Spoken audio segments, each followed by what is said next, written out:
Bonsoir à tous, bienvenue sur France 24. C'est l'heure du journal de l'Afrique. On commence avec les titres de cette édition. 17 soldats tués, c'est le bilan d'une attaque de djihadistes présumés qui s'est produite hier au Niger à la frontière avec le Burkina Faso.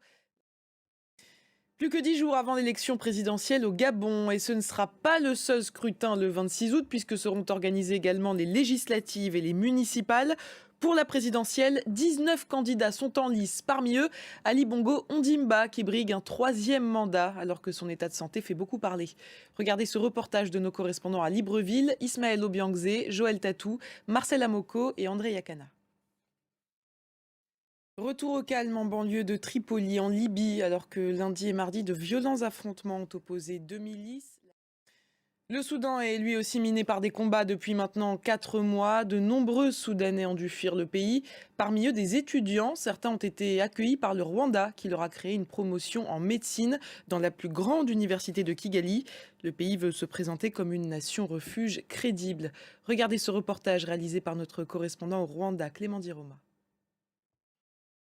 On va parler un peu d'environnement avec cette campagne lancée par des ONG à Conakry. Un anniversaire, un arbre. C'est pour inciter les Guinéens au reboisement, alors que dans la capitale, la forêt de Kakimbo est victime de l'urbanisation sauvage.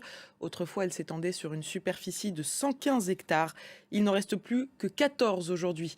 Regardez ce reportage de nos correspondants à Conakry, Malik Diakité et Eliman Dao.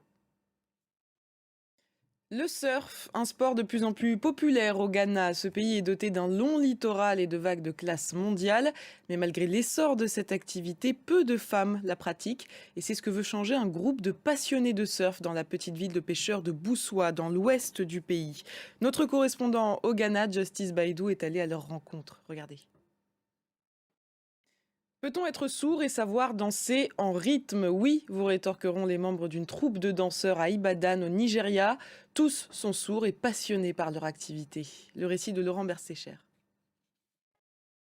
Et c'est la fin de cette édition. Merci de l'avoir suivi. Dans quelques instants, vous retrouverez Audrey Racine pour un point sur l'actualité.